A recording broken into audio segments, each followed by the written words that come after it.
seated.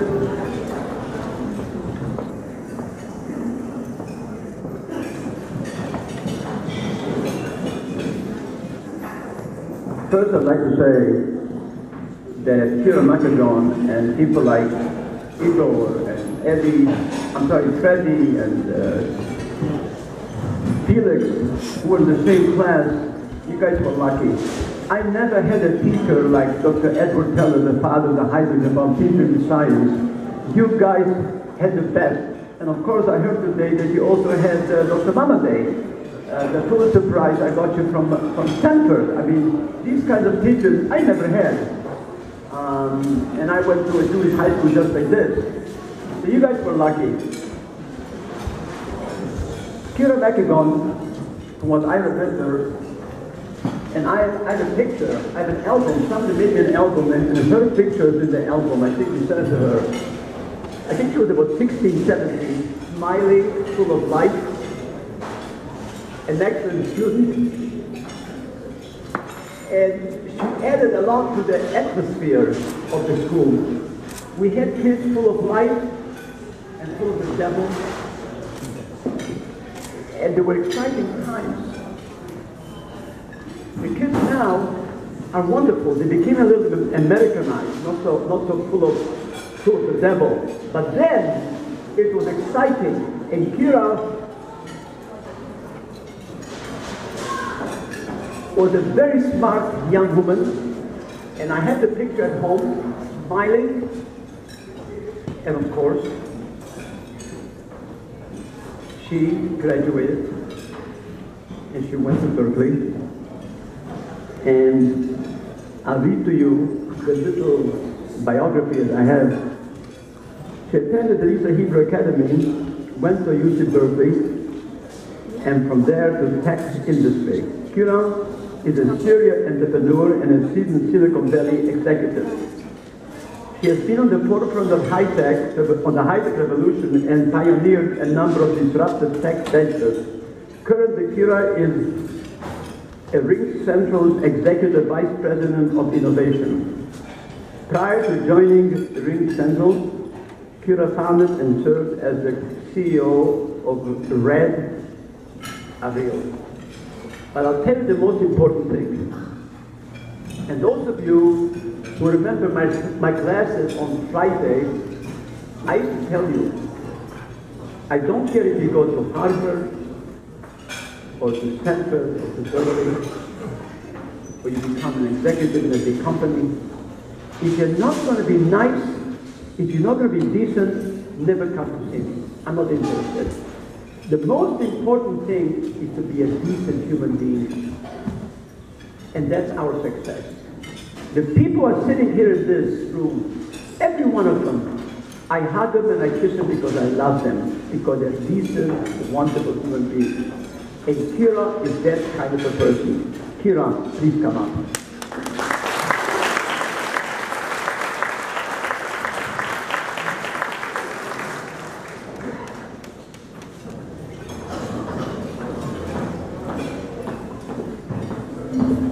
Thank you.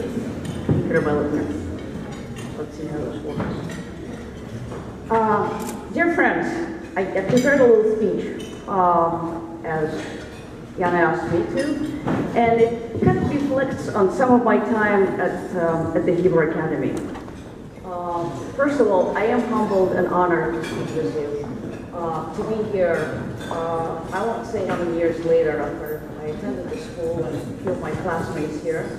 The school was basically, we landed in San Francisco, my family and I, and I think maybe 3 days later,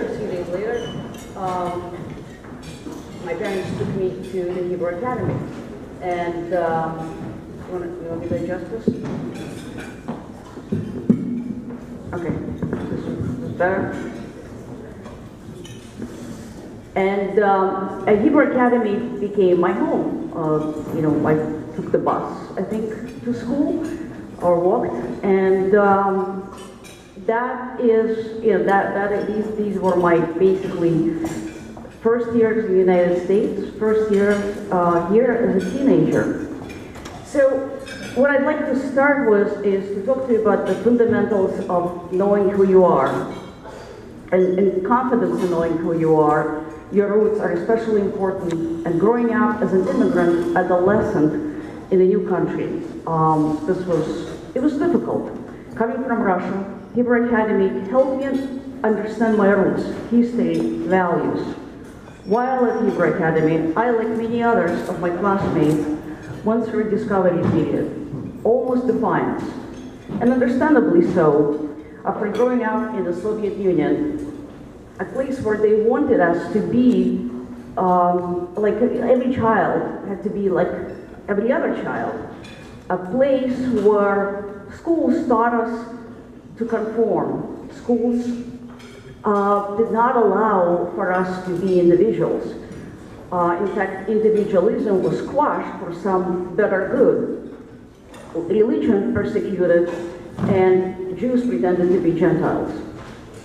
So, what I learned at the Hebrew Academy is I learned who I am, where my ancestors came from, their struggles and quest for knowledge. This gave me confidence and a Jewish identity. I always look back at my days at the Hebrew Academy with fondness, at a place that welcomed me and made me feel like home.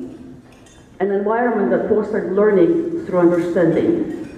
A school where every teacher was your friend. And I remember many of my teachers. Some of them I recently connected to on Facebook.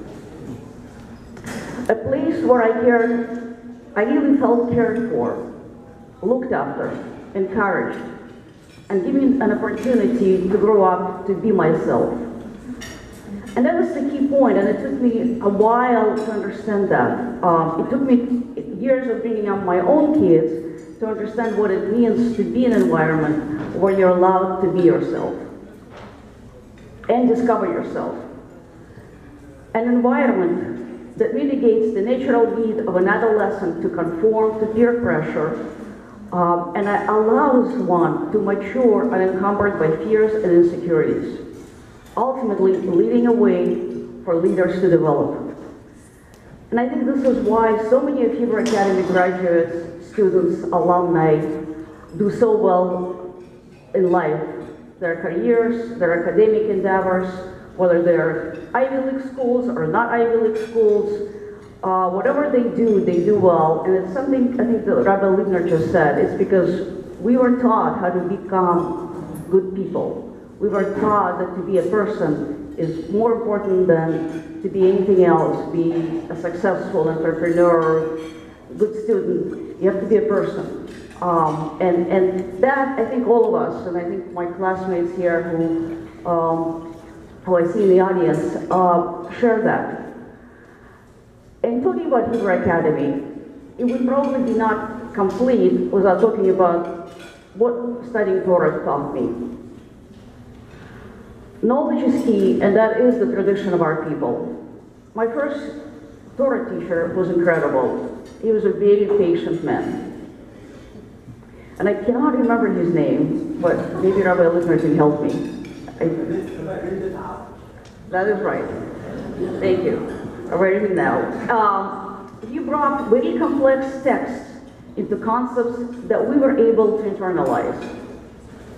These lessons were about history, ethics, and associative thinking. Often, it was like solving puzzles. Fascinating to realize how ancient texts hold the ultimate truths about our world, even today, no matter how technologically advanced we become. Maybe one of the most important things in learning and studying Torah that I took away is intellectual humility. No one has all the answers. And it's often more important to ask the right question than to have the right answer. Ability to step back and recognize when someone else has a better idea. Leadership is something that you are often not given. It's something that you step up to.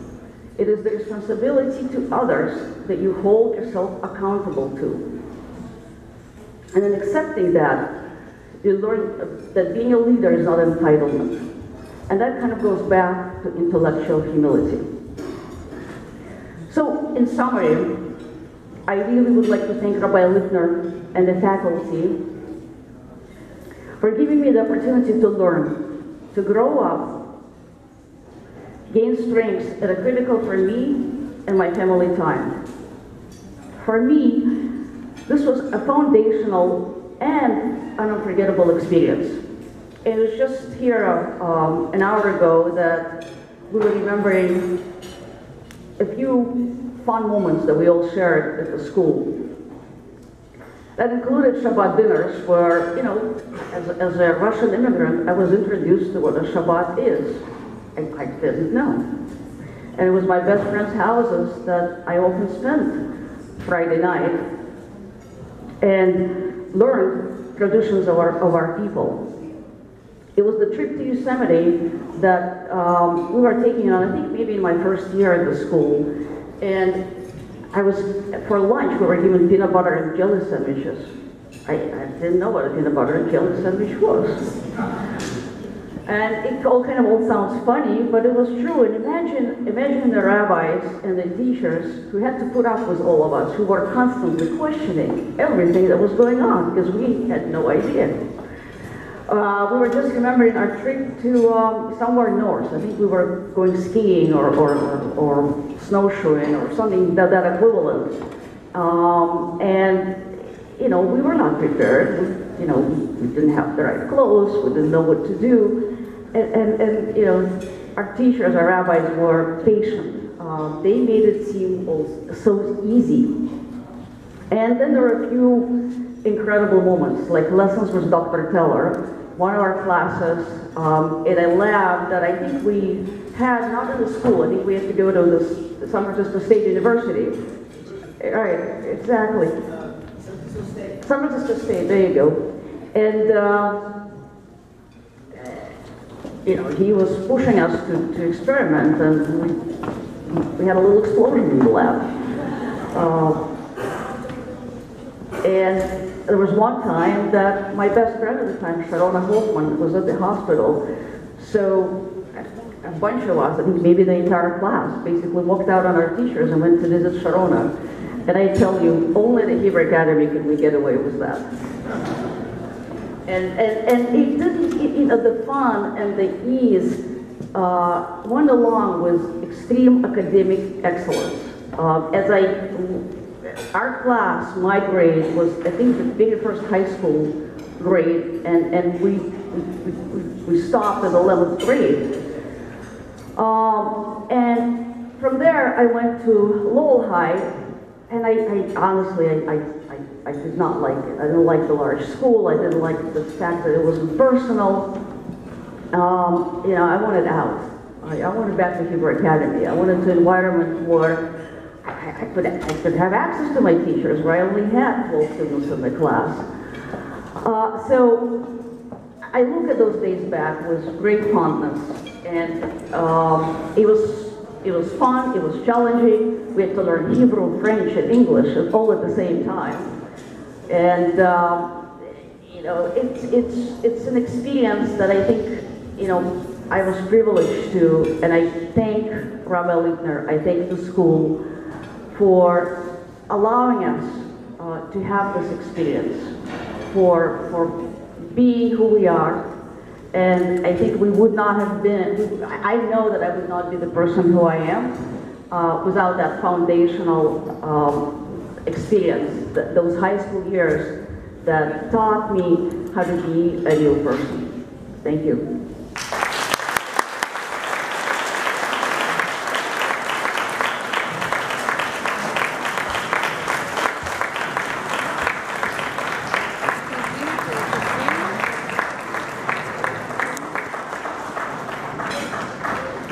Many people wonder